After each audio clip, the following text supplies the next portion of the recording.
If it's red, you get fired because you stink at your job. And if it's green, they fire you because they don't need you anymore because everything's good. Exactly. We can quantify that problem into dollars and cents. We can lose millions of dollars. Then it's up to the executives to make a decision. You tell your partner that I'll be home at 5:30. You're very precise. You give an exact time. And if you're home at 5:31, you're late. And so it's accurate, but it wasn't useful. When you go to the board and you say the risk of this cyber incident is $1,319,365, they're calling BS on you. They're crying shenanigans. You know why?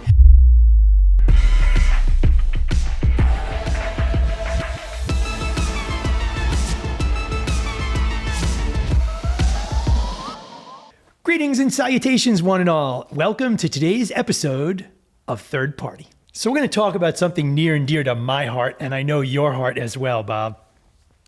You spend weeks building your board report, and you take all this data and all these dashboards and you drop it in a slide deck, and you bring it to the board or to the executive committee, and their eyes glaze over, and they clearly don't care. What's going on there? What are we doing wrong? Well, I don't know what you're doing wrong. Oh, the list is very long, Bob. It's a problem of not understanding what the board's looking for and what's important to the board. And, you know, as a CISO or a third-party risk manager, if you're assuming that you know what's important and you don't know what your business does, that's probably the first problem. Because you're presenting, you know, if you're presenting technical scores, if you're showing, oh, well, these vendors are, back their Ds, they don't care. You know, they care about what affects the bottom line of the company. That's the most important thing. And when you understand that and you can tailor your reporting to that, it's probably going to be more effective. So Ferhat, you're a data guy, you're an information guy, you're an intelligence guy, you're a research guy. Everything is about the data, right? So how do you work with people in the industry, people running programs to actually take all that stuff that's really important to run the program, but how do you take that and actually twist that and tweak it so that the board does care, so that your CEO, your CFO, your COO cares? Well, data is important, but you need to wrap that around with some sort of a storytelling. You need to tie back that how it will impact their business. Otherwise, they won't care. If you say that, hey, there are like 15% of our vendors, they have C grade, for instance. What does it mean? So right. What? You know, is C bad or good? Like, I don't know. I was bad in high school. Maybe C is good. So you need to give the context. You can say that, hey, some of those vendors are critical suppliers, and if they go down, we will be out of business for maybe 2 days, one or a week. Like, you need to give some context around it. Otherwise, they will not listen to you. They will listen other departments that will bring money to the table, not taking money out of the table. Right. I mean, I'll sum it up like this, and I say this all the time, and you guys have heard me say it. Your executives care about three things: money coming in, money going out, and if something goes bad, who gets in trouble? And yes, that is a dramatic oversimplification, but at the end of the day, when I coach executives that are going in front of the board, that's what I tell them all the time. And I reviewed hundreds of board decks in my career, and I've been in front of probably 100 boards. And the percentage of executives that tell that story that you talked about that resonates with those executives is they're few and far between. So we've talked on other episodes about the data and about the sort of score without context. So how do you get in front of a board? How do you get in front of executives who've only seen data and don't know that there's anything else? How do we actually tell them? How do we bring them with us? Because if you go in front of them and say, we're going to tell you a story, they're going to discount you, right? So how do we kind of sneak up on them and get them to understand and think about what we're telling them as important? So it's a process, and sometimes it takes a little bit of courage because when you're going to change what you've been doing, you might be wrong. And yeah, the first thing is you have to look at, well, what are you going to change to? What's the difference in that reporting?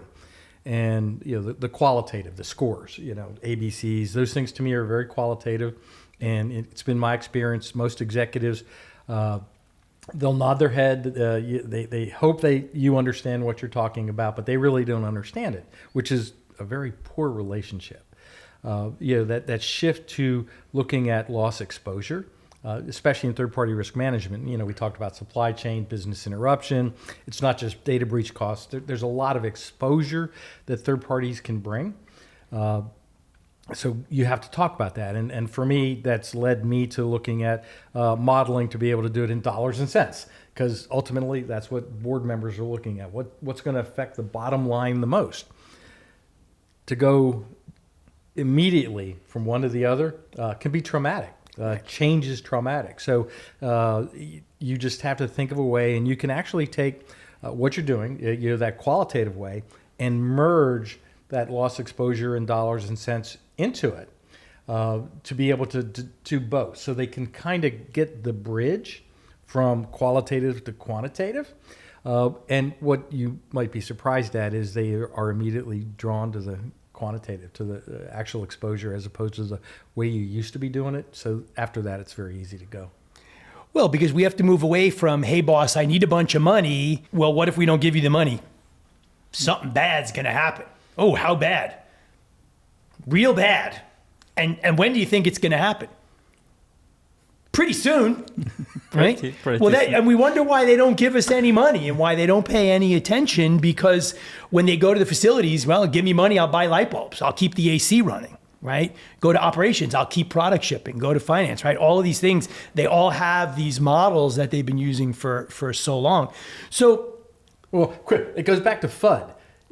Fear, uncertainty, and doubt 20 years ago worked.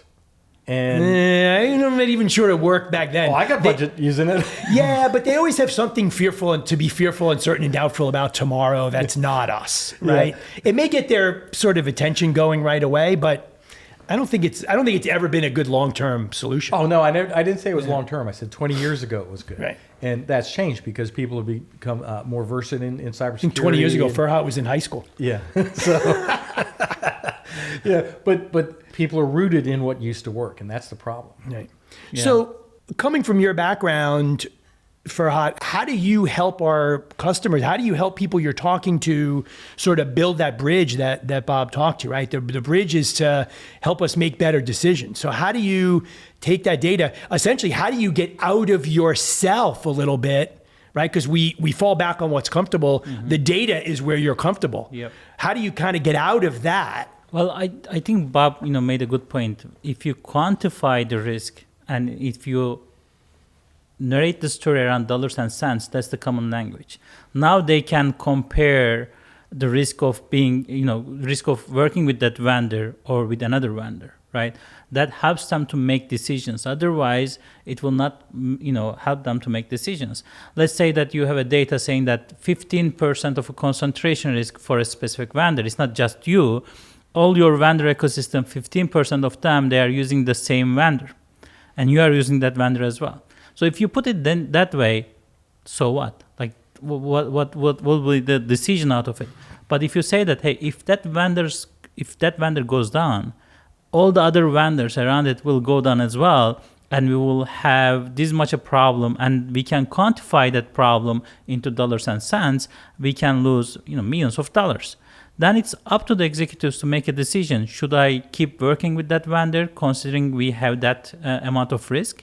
How much benefits that I am getting from that vendor? Or should I diversify the problem or, separate, distribute the problem to other vendors, working with multiple vendors for the same issue? Or should I change the vendor? Or should I do that in-house? So now they have something to compare.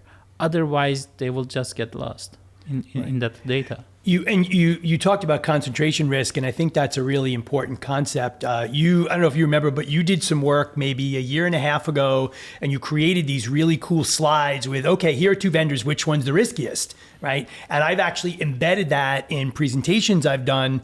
And what's interesting is you show the audience and they go, oh, X1, oh, Y1. And then you show them the third one and they go, I don't know. And that's not even real compared to the real world. And I think your approach of, I know we talk about quantitative, but I think sometimes how bad would it be is a good starting question, right? Because I don't think people are, let's face it, human beings are inherently bad at assessing risk, right? They're inherently bad at identifying patterns. We consistently make decisions that result in high levels of risk without really understanding. And then we get to the end, you go, well, how did we not know that was going to be a problem, right?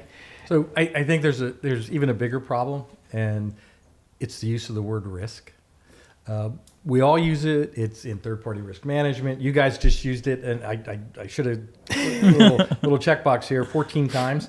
But what does that actually mean? Right. And if you can, especially talking to the board, get away from using the word risk, because risk means something different to everybody. Everybody has a different risk appetite. More people are willing to take risks. Some are risk averse. To the worst, they won't even go outside their front door. And it changes day to day, right? I tell people all the time, if you had a bad night last night, you had a fight with your significant other, you didn't get a good sleep, a risk that maybe you go, oh, that's not so bad, maybe becomes bad because you're sort of, doing it on the fly. Exactly. And that's why converting that concept of qualitative risk over to that quantitative loss exposure. Because if you're talking about risk as a loss exposure, especially executives and board members, they understand, loss, and they understand the exposure. What's the likelihood that's going to happen. So that conversion makes the discussion, instead of that high risk, something bad's going to happen, where their eyes glaze over. Now dollars and cents are into the picture. You've gotten their attention, but when you do that, you have to be prepared. You have to be able to explain how you came to that exposure number. That's the caveat, but that's easy to do if you're using something, an open model. If you're doing something that's not black box, something that's standard, then that process is a lot easier. If it's a black box and they go, well, we came to this number, but we can only tell you this much because the vendor has a proprietary methodology for doing it. That's kind of right. Well, we need to get away from I got two thumbs and I say so. Yeah, exactly. Because that's a common problem. But I have a question, and I know that I will sound very nerdy when I ask this question. Well, it's because you are very nerdy. I am a geek, not a nerd, but that's a different conversation. I'm with you. So can we get another podcast going on geek versus nerd? Geek versus nerd. Okay. But when you talk about the loss exposure, even if you don't add lost event frequency in that context, isn't that misleading? Well, no, that's part of loss exposure. The likelihood that it's going to happen, and frequency is as a concept, it's part of that. Where people get it wrong also is that they're looking for an exact number, and exact numbers are wrong 99.99% of the time. That's why using wrong, Bob. That's wrong. That's why using some kind of a model that you can look at a distribution where scenarios have been run, so you can allow people with different risk appetites to look at that, consume that information, because the likelihood for someone who's risk averse, if the likelihood is even small, they're hesitant, but somebody might not be risk averse, and the likelihood that number is going to help. So having that type of information attached to the exposure, because exposure is not a single X number of dollars. That involves likelihood. It involves what the impact could be. It involves those things. Let's make it easier for the audience. So you have this exposure distribution. Now you are making it more difficult to understand for the board, right? For the executives. How you can make it more understandable, consumable. Now you don't have one number. The good thing about one number is easy to understand. But now you are saying that we have a distribution, which is a mathematical formulation, right? All right. So your geek is showing through a little bit. Yeah, it is. So, but I want to build on that because I think that's really important. And I do have an answer for him. No, you don't. Yeah. All right, let's hear your answer, and then I'll wax poetic. It's easy. Again, you have to know your board, and there might be a member on your board that wants the entire distribution to make those decisions, but many don't. So parts of a distribution, you have what's most likely. That's the top of the curve. but it also has both ends of the curve, the tails on the end. So you have the minimum, the maximum, and the most likely. And typically giving that kind of information, that solves that problem instead of diving down into the nuances of the entire distribution. I think a lot of it comes back to the whole concept you talked about, risk appetite. I used to ask audiences all the time, how many of you patch your systems in 30 days? And a bunch of hands would go up. And I'd say, how many of you patch in 7? And a bunch of hands would go down. And I would ask them, well, why do you patch in 30 versus 7? And I can answer the question for you. In your head, you made a determination, the cost of patching in 7 does not offset enough risk. So you're having a risk appetite conversation. The problem is you're having it in your head with yourself. And we need to figure out how to have those conversations with executives. And, you talked about sort of accuracy and precision. You didn't use those words, but that's what you're getting to. When you go to the board and you say the risk of this cyber incident is $1,319,365, they're calling BS on you. They're crying shenanigans. You know why? Because the CFO doesn't do that. Yep. No CFO ever comes back with a model that gets down to that level of precision and accuracy. And they don't believe us. And to your point, even with great models, at some point, someone's going to say, well, where'd you get that number? And your answer is going to be, well, I've been doing this a long time and based on my experience. And when they hear that, you know what they hear? They're guessing again. Well, all models are wrong. Some models are more wrong than others. Exactly. And, you talk about, accuracy and precision, and sometimes folks don't really know the difference, but you need something that's accurate with a useful degree of precision. Right. And if you try to go for, it's like you're going to go home for dinner and you tell your partner that I'll be home at 5:30. You're very precise. You give an exact time. And if you're home at 5:31, you're late. And so that's accurate, but it wasn't useful. So I'll be home between 5:15 and 5:45. It's a window, it's a distribution, it's accurate because you'll be there within that. Yeah, but as the window. guy who does all the cooking, that's not going to work for me because then the food's either not going to be done, or it's going to be cold. So Just saying. You want precision. I want both. Yeah. Well, if I had to deal with you, I'd always show up at the end, at the tail end. So I'd have a less. But then there's no more appetite. shrimp in the shrimp ring left. Oh yeah, that's a risk appetite or shrimp appetite. Which way are you going here? Yeah, it depends on the range, right? If you say that I will be home at between 5:30 and 5:45, that's a small range that you can deal with it. Right. But if you say that I will be at home between 8 a.m. to 5 p.m. So right. it's not a helpful range. And it also goes back to the distribution. That's accurate, but it's not a useful degree exactly. of precision. Yeah. When you give a number to the board saying that, hey, the most likely number is $1.3 million, but the minimum is $600K, but the maximum is $100 million, that's not helpful, right? The model should be also a good model so that it can give you these three numbers that are useful to the board to make a decision. Exactly. Yeah. So, we talk about models, and before I joined Black Kite 3 and Change years ago, I was pretty much a naysayer on cyber risk quant. I did not think it worked, but I have seen the way it's been implemented and the way we use it, and I think that there are some challenges inherent in quantitative risk modeling. So somebody comes to you and says, this doesn't work. What do we tell them? And this is a question for Bob, and then I have actually a question for you as well, sort of corollary to that. But when you go in front of the executives and they say, I don't believe your model, what do you tell them? Well, this doesn't work. My question is, why do you think that?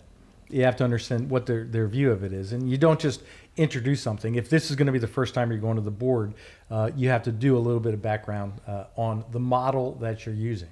And you have to really pick a model that is open to the public, that it's not black box, that it's proven, it's in use across multiple industries and multiple large companies, something that's known. So you educate them about the model that you're using. If it's your model, well, they should kick you out. It's just that simple. So you take something, you have to educate first, and once that's done, then the results of that model are fairly acceptable. Okay. So let me ask you, Ferhat, you have a great team that works for you in research, really, really smart people. They're in the ones and zeros, right? They're in the bits and bytes. But as we've talked about before, that is not useful for our customers. So how do you work with researchers, people that are in the weeds, to help them sort of look upstream and go, okay, so what are people going to do with what we're giving them? Because that's the story we need to get to. I mean, there's one step backward on that one, which first they need to trust the data, they need to trust the model that you are giving to them, right? It comes back to your point. Because if they don't trust the data, it doesn't matter what you provide them. In fact, about this risk quantification, I remember a debate on LinkedIn. Somebody posted say that they got a certification about the risk quantification. They were happy with that. They published it. And a CEO of a cybersecurity vendor company posted, I think it's as good as rolling a dice. So that's a very harsh statement about the risk quantification. But that person is a big fan of cyber risk scores.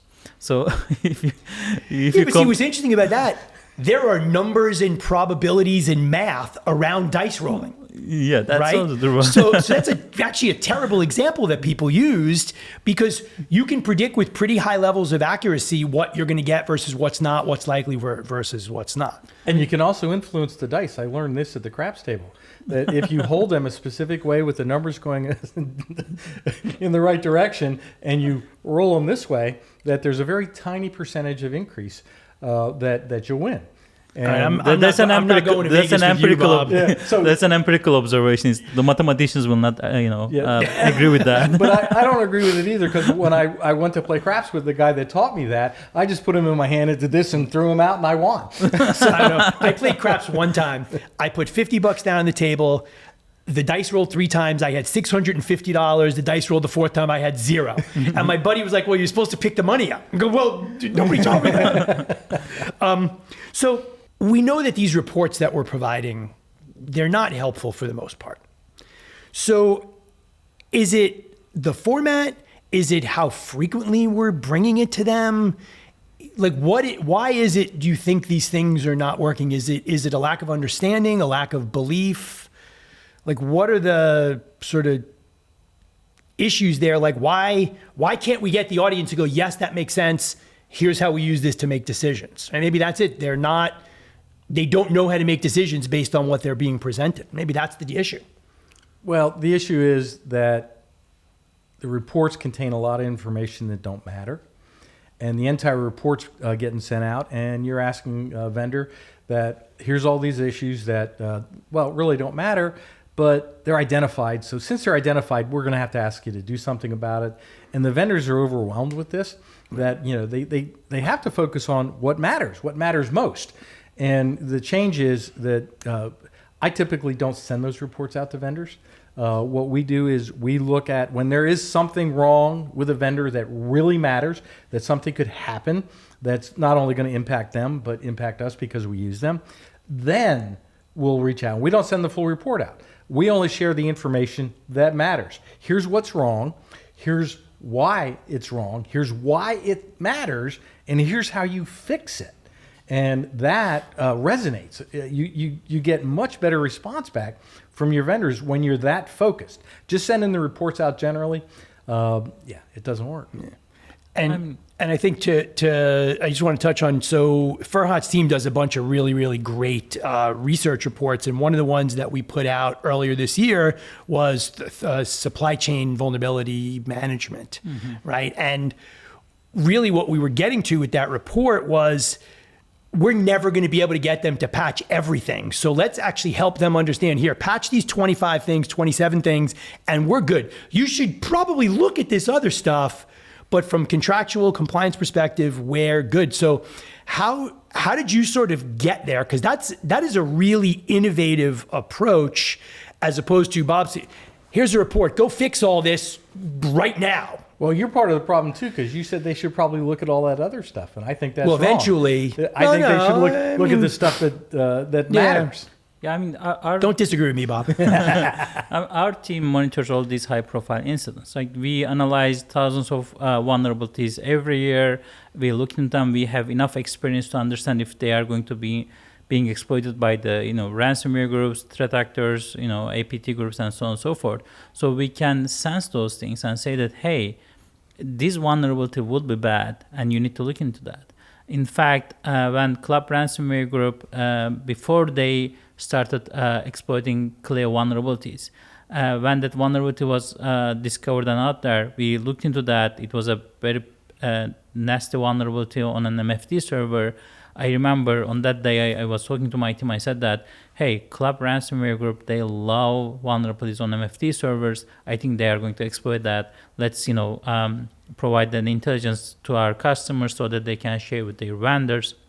And I think 10 days later, Club Ransomware disclosed that they are exploiting that vulnerability. Right. So we gave our customers at least 10 days advantage. But the real thing is that risk intelligence is one thing, but the vendor communication about risk is another thing. If you never communicate and collaborate with the vendor entire time and you just show up with that vulnerability, it will not work. Yeah. And the other thing is that the vendors are different. Like in the retail industry, there are vendors like they are moms and pop shop. Right? There is a vendor. They are just a lumberjack, so they don't know anything about these technical stuff. So you need to communicate this in a very plain language. You need to use the storytelling around it so that they can work on it. Otherwise, that will be a problem. Or there are vendors that they are so big, like these giant tech companies, they will not listen to you. So don't good luck going to Google and say you guys aren't patching fast enough, right? So don't they won't respond? I do not think they will. They don't waste your time around storytelling in that case, right? Or there are vendors, they are highly regulated, but they need to do some operational stuff before patching, like the healthcare. Everybody is, beating the healthcare industry, but you need to understand that they cannot just patch right away. Those systems are connected to operations rooms, these, certain MRI machines. They cannot just, plug that off and do the patch and plug in, right? They need to plan ahead and do all those things. So you need to understand that they are slow. You will, communicate this, hey, these are the problems. Is it something that you can do soon or something? But you need to change your narrative based on the vendor's profile. Right. So it's putting a lot of work back on us as customers as a primary rather than going immediately back to the vendors. And I think that's a really, really important thing. So, okay. So, one piece of guidance for our audience as far as risk reporting. Ferhat? Well, just one. Just one. Just one. The frequency is important. If you just send risk reports like every other month, that will not work. Just to send the ones that are important, and you will understand that for every vendor, it will be maybe one incident in a year that they can work on. Bob? Focus on what matters most. What matters most? I like that. Maybe that's the title of our next podcast. What matters most? Most cyber risk platforms are designed for engineers. Nothing personal, Ferhat. Black Kite is built for the boardroom. We help you map third-party cyber risk to dollars and downtime, not just controls. That means better decisions faster. Learn how we connect cyber to the business at blackkite.com. So let's talk a little bit about some research. We've heard about the concept of dwell time, right? Which is how long the bad actors are in your network before we actually catch them. So some recent data from Statistica indicates that the average downtime after malware is 21 days. That's 3 payroll cycles without any visibility. Think about how much damage the bad actors can do when they're in for days, weeks, months. What are your thoughts on that, Bob? I don't care. I know. You weren't expecting that. I was not expecting that, Bob. It's important. Don't get me wrong. But I follow a concept. It's from military training. It's called left of bang. That when the IED goes off, when the firefight starts, you're now in reactive mode. When you're down, you're reacting. You're at the mercy of everybody else. Why not train people, train systems, understand how you can see these things before they're going to happen and prevent them. Stay left of bang, because now you're being proactive and you don't have to worry about missing 3 payroll cycles. All right. Ferhat? Yeah, I was going to, say the same thing. Of course, these statistics are important to understand the risk. Like if that happens, this will the downtime and we will lose this much. But it's important to understand that you need to have some visibility in that downtime. Hey, we have these problems. If we don't solve them, then we will have that problem. So these statistics are important to understand the story, but we should not focus on just these statistics to have tabletop exercises, hey, what will happen if that happens? So we need to change the narrative to not when, to if, right? We always say that if we are going to hack, so that it's not an if problem, it's a when problem. I disagree with that. It can be an if problem if you put proactive measures and if you understand the real risk on that one. Right. So I think what it comes back to is what we've talked about for a long time, which is you're never going to stop everything. It's a matter of what do you do with it? And I'm actually reminded of an old piece of research from my friend Win Schwartau, who years and years ago came up with the time-based security model. And every time I see him, I mention it, and he laughs because he's like, it's so old. But basically what time-based security says is we need to be able to detect something's going on in less time than the bad guys can steal the data, right? So if it's 21 days, if it's 40 days, or if it's 7 days, whatever it may be. So as always, when it comes down to this data, we can't just take the data and report it without context, right? We've talked about that a bunch of times on the show. Context is the only way we can actually drive better decision making. Hiçbir bölümü kaçırmayın.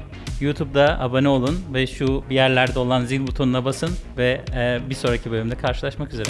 In other words, don't miss an episode. Subscribe to the show on YouTube and hit the bell button somewhere around the screen, and so you don't miss a single episode. This segment is one of my favorites on the show. Love it or hate it.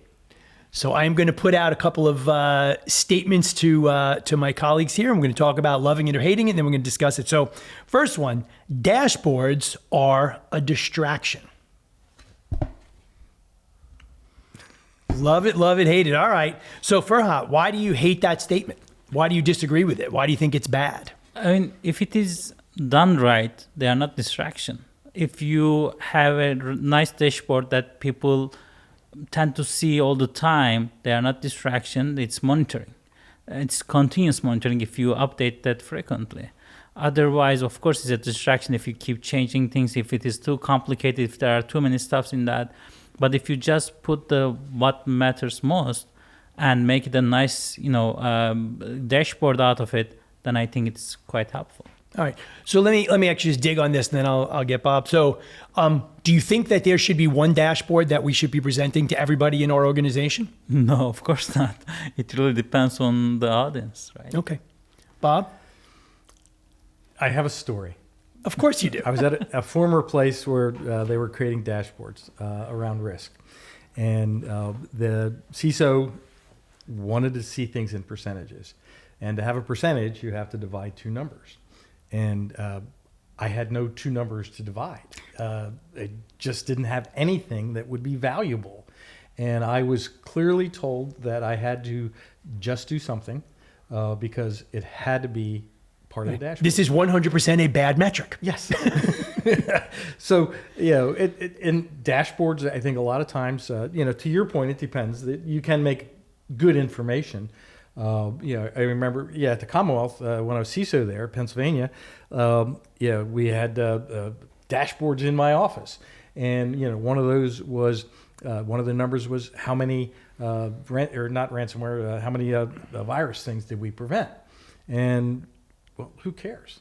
What was more important was here's how many we prevented, but here's how many we didn't, and combining those. So it comes down to what Ferhat said is the dashboard done correctly? But mostly it's just to feel good because people like to have a dashboard. Right. And my issue with dashboards is I think our audience tends to get numb to them. Yeah. Right. And I think really what we want to point out, we want to create an environment where we can show people the outliers rather than just this dashboard. I think they're overwhelmed. When I coach CISOs going in front of the boards, I'm like, you got 5 slides, but there are 500 slides in that board deck. Your 5 slides are getting buried unless you're memorable. Yeah. So next one, boards only care when the numbers look scary. You love that. All right. So I'm going to go first here. I think that we are then falling into the whole FUD thing. And I actually think in a lot of cases, boards don't really want to see the scary stuff. I've consulted for financial services companies a bunch. And you know what they tell me? They're not allowed to have any red risks on their risk register, right? Because it sets the regulators up. Mm-hmm. So what I did for them was, well, all right, well, let's just slide the scale and orange is your top, right? Which clearly is a terrible way to go. But I think that from a consistency perspective, I think we need to show them the outliers, but we need to show them when things are good too. How do we want the board to feel? We want them to be confident in our ability. So yeah, especially in the heavily regulated industry, you need to show the good stuff as well. That's why it's important to show the good things. We are talking about the third-party cyber risk management. I need to understand the good things over there as well. Or even if there are bad things, I need to see if they are going in the right direction, right? So to be able to show that, you need to show the good things, not just the scary stuff. And I think the board also care about that part because of that regulations and compliance. Yeah, I'm love-hate. It's not just one. It's sideways again? Yeah, sideways. It's I'm not an attorney, but I played one when I was a policeman at the lower courts. But it depends, and you can't have one without the other. Because if you're always showing good,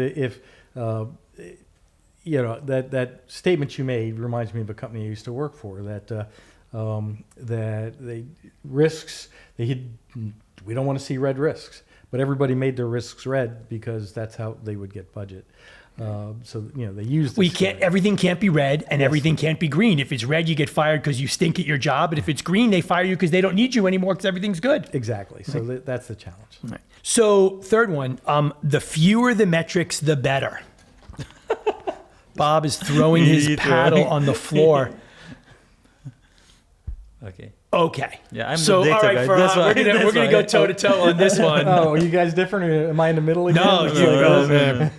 I mean, I can go first. I think this is a very broad statement. It really depends on the audience, right? So if you are talking to people who will solve that problem, you need to show them more metrics so that they can understand better.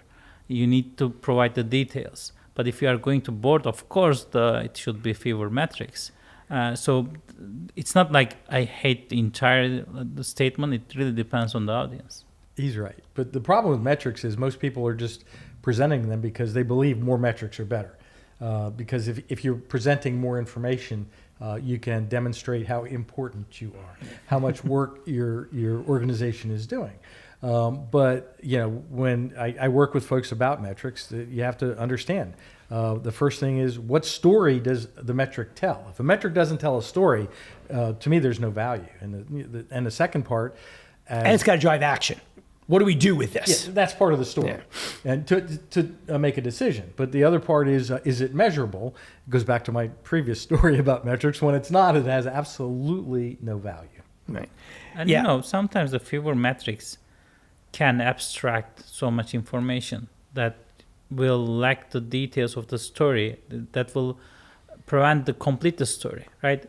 Coming back to the cybersecurity score of a vendor, right? If you just prevent one score, that's fewer metrics. Does it good? Does it better? No, because it's an abstraction. It's average of averages. It hides too many information underneath. So you need to provide more metrics around it.